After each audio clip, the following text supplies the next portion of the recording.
Good morning and welcome back to my channel. My name is Lisa Gallios and I am not organized. So today we are just having a little chat and I wanted to continue a little bit of that conversation from the last video I posted, and I actually just did a post on this subject, which I'm going to dive a little bit deeper here today in my Substack. So if you are not subscribed yet, you can find my Substack by going to almosthome.substack.com. And basically Substack is just a little newsletter platform where if you enter your email address, it's all free, but you will get my blog posts to your inbox. I'm going to touch on a little bit about grief and loss, but more so kind of this idea of what it looks like to preserve memories and what I've found has really helped me as a mom, but also as a widow. And you might wonder, what do those things have in common? But as a widow, when I lost my first husband, I was really, really nervous. And I touched on this in the last video. I was really nervous about losing my good memories of Nick. I was afraid that they would be overshadowed by bad memories and by the hard things, right? And when I look back on that experience of loss, and I think back to the early years of right after loss, especially the early months, but even years, it was really hard to remember the good times. And for me, when I looked at pictures of Nick when he was vibrant and healthy from before his cancer diagnosis, I honestly didn't even know who I was looking at. I remember calling my pastor, gosh, I don't even know, because things get really blurry right after you lose somebody important to you if you've experienced this. But I think it was probably in the first couple weeks after loss. I remember calling him and saying, I'm looking at pictures of Nick and I can't, it feels like I'm looking at pictures of a stranger in a magazine. This doesn't even compute in my head that this was my husband, because we had gone through the last 2.5 years roller coaster journey of cancer and surgeries and chemo and natural remedies too. But all of these things had been draining his energy, while the cancer and also some of the treatments were draining his life away from him, right? And so much of his vibrancy had been stolen. And so when I tried to think of what my husband looked like, all I could picture was kind of his skeletal frame and the hard days when he could barely get out of bed. And I was having such a hard time remembering him as the joyful, again, vibrant, muscular, energetic person that he actually was for, almost all of his life until cancer stole that from him. So I was very worried early on, especially because I couldn't even recognize those older pictures, that I had kind of lost that joy that came from remembering him at his best. And what's really cool, and something that I can say now, 9 years, I'm almost a decade out from losing him, I can tell you that with time, if you're grieving someone or you've gone through, something similar, you will start to remember the good things more than you will remember the bad things, hopefully. And it might take you longer than it took me, and it might take you less time than it took me. There is no timeline that is appropriate or right when it comes to grief. Your grief journey is going to look very different from different people, okay? So what does this all have to do, though, with being a mom, right? We're going kind of both ways here, but what does this have to do with being a mom? Well, because of this experience, I fell into kind of this trap for a long time, especially in the early years of my first daughter, and then also years after my first husband passed away. I got remarried, and Jay is my second chapter, an incredible second husband. We have 3 biological children together, and then he also adopted Austin, my first husband, if that's not too confusing.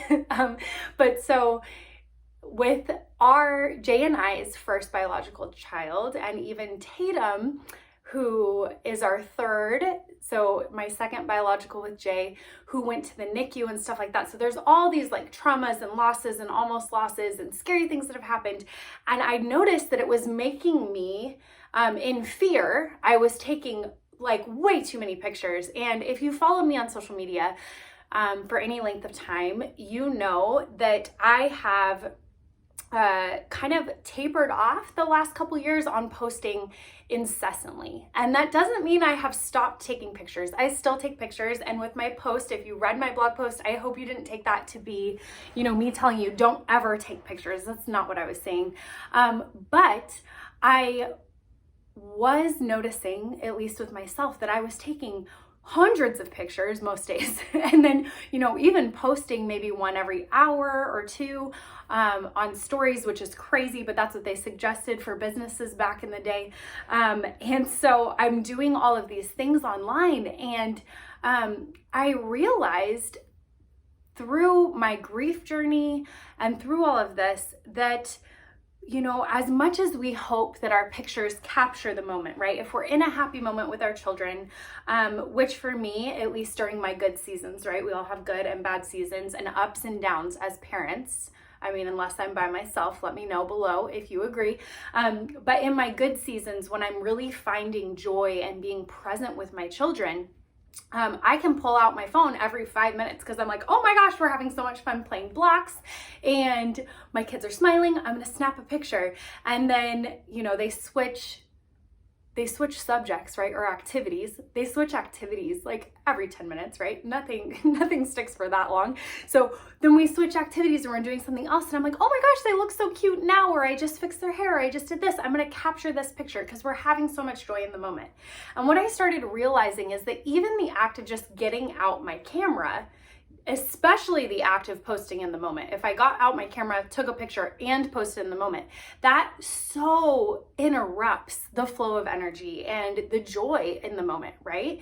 And that when we take our cameras out, even though we're trying to capture that memory and we're trying to capture the joy and the good, sometimes it really interrupts that.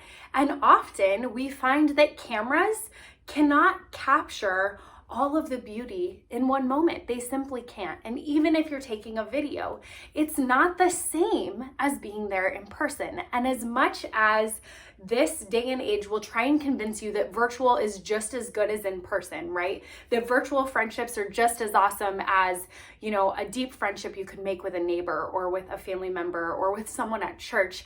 It's just not the case. Virtual is never going to be everything that God wants for us in terms of community, right?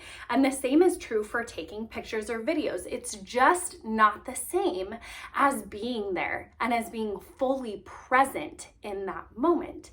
So what I've come to find is that in my grief journey and in my motherhood journey, when we are taking pictures, we're often, again, trying to capture the joy, trying to capture that exact moment, but it actually doesn't always work out the way that we hoped. And that picture doesn't necessarily capture the deep feelings, right? Or the essence of that person, or the way that it felt to have your toddler put their head on your chest. It doesn't capture all of it.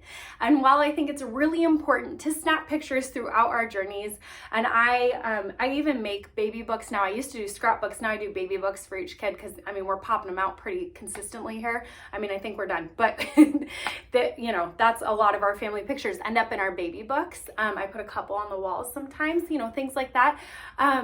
It's important to have pictures. We don't need to constantly have our phones. I should have taken my case out for this, but we don't need to have our phones between us and our moments all the time, right? Or in the faces of our children all of the time. And I have found for myself that having my hands free often is so much more important, especially for my children, and especially as we've had more kids. But even if you only have one, still a handful, right? Having your hands free to hug, to hold, to serve, to clean, to make, to cook, so important. And if you're constantly in your phone, especially if you're posting on social media, I know for me, I will go to post and find myself sometimes like scrolling, right? You go to post, you're waiting for your post to upload, you start scrolling and you're like, I'm just gonna read this one thing. And then you end up reading like 10, right? Even if you're standing at your stovetop and you're stirring up some macaroni and cheese and you think, oh, I'm not doing anything else right now, there's such a difference between you standing there and you being present and overhearing the conversation your kids are having with each other, or just seeing the expression on their faces as they play or as they, whatever they're doing. So just trying to remember to stay in the moment and that this is a balance, right? Again, you don't need to throw your phone out the window or say, I'm never going to take pictures again, but remembering that there is a balance there and to use your phones and pictures and capturing moments out of love instead of a fear for losing the moment, right? Because I think the moment is more lost when we're constantly putting our phone between us and the thing that we're trying to capture or the person we're trying to capture. And so the third thing that I had thought about as I was creating this post for this week is that there are some memories that will fade. And I had some comments from you guys. I had a sweet widow who I think she said she had been married for 44 years and lost her husband 10 months ago, that she was still having a hard time remembering the good moments. I have another friend that I've met through our online community, Lou, who was mentioning that she has gaps in her memory from the past where she doesn't remember being certain places and she wishes people had taken more pictures or she had taken more pictures. There are absolutely reasons to document part of our lives, right? But I want us to remember, and for me, I always go to this eternal view, and I always wonder how weird this makes me. I think it makes me a little weird, but I think it's something that the scripture actually touches on, the Bible. And if you don't know, I'm a Christian. I believe in Jesus Christ, that he came and saved me.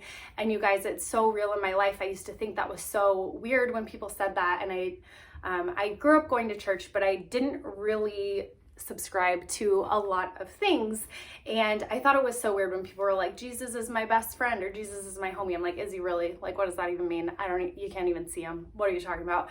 And then he changed my life, like absolutely, hands down, turned my life from absolute nothingness and dirt and loss and horrible, devastating grief that almost pulled me under.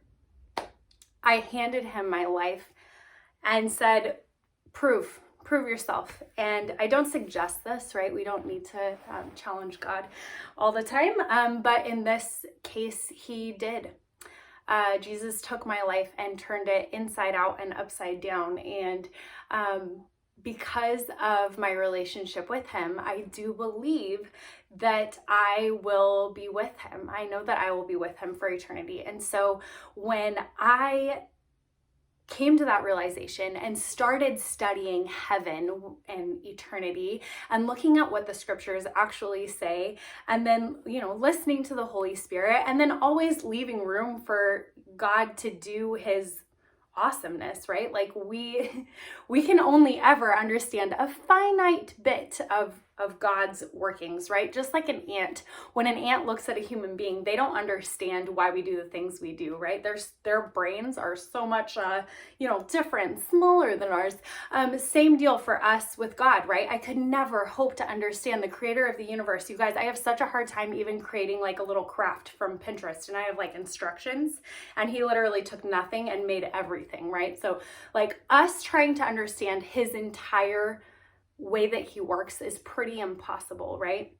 But I do my best. And so from what I understand, we are going to be getting new bodies. We are going to be getting new brains. And you guys, having a new body, we talk about this all the time. Like people talk about, not we, I don't know, people at church, people from church will talk about, how in heaven we're going to have no aches and pains, no tears. That part is like, oh my gosh, the no aches and pains sounds so great. The no tears. People talk about, we won't have wrinkles anymore. That part, whatever. I have plenty. Doesn't really affect my life that much. But I think the part that I'm so excited about as well is that we will have new brains, because right, our brains are part of our body, and that doesn't mean new brain as in we're going to have all of our memories wiped clean and our personality and we're starting like blank slate, like new robot, here we go, like making new memories. I truly believe that the Bible teaches us that we will still have our relationships and some of our memories. It's just we will have so much more clarity around why the hard things happened and around the big picture, and we'll be living such joyous existences that those things will just be all the more incredible, because we can think back to how those worked into creating the relationships that we have now, or helping others get to heaven, or being able to share our testimony about what had happened down on earth, right? So hopefully I'm not butchering this. I don't have notes. This is just me. But what's so incredible is that new brain, that new ability to recall memories with clarity will serve us so well, and our relationships will be all the more richer in heaven. So I'm not concerned, even though there are things about my late husband that I've forgotten, I'm sure. And there are things about my grandpas. I've lost both my grandpas in the last couple of years. There are things that I can't recall as quickly as I used to, or I can't recall with as sharpness. And I'm certain that if I'm lucky enough to live multiple more decades, I'm in my mid-30s now, if I live more decades or years, right? Like, things are going to get a little blurrier the farther out we go. But I'm not worried about it, because I know that we will have clarity in heaven. And so I hope those things are encouraging to you. I know I'm pulling from like so many different places, but I wanted to share them just in case this gave you some hope or some things to think about. These are the kinds of things that I don't know, I've been spending time the last 2 years, especially since Tatum was in the NICU, just really thinking about how do we make sure that we are serving our children well, and that we are soaking up, like even for ourselves, that we are soaking up and living in the moment. How do we make sure that we are cherishing the moments, right? And we won't cherish all of them. So no mom guilt for you if you feel like you're just surviving the day. I have those seasons, you guys, absolutely, where I feel like I just got to get through the day. I'm not cherishing much, but I try to think about, how can I make sure I cherish this? Because I know that one day I will miss this. And I'm lucky in that sense that we had, a big space. I had a big space between my first and my second. I know how fast those years go. You only have little kids from when they're born till about 4. And 4 years, you guys, goes by like this fast. So anyway, I hope this gives you something to think about, and let me know if it did in the comments. Make sure you like this and subscribe. Just clicking those buttons, it costs you nothing, but it actually helps me a lot. So doing that on YouTube, on Substack, and if you're over on Instagram, you can join me over there too. Sometimes I'll post little bits there. But anyway, I hope this was helpful to you, and let me know where you're tuning in from in the comments below, and again, what resonated with you. All right, I will talk to you guys soon. Bye. God bless.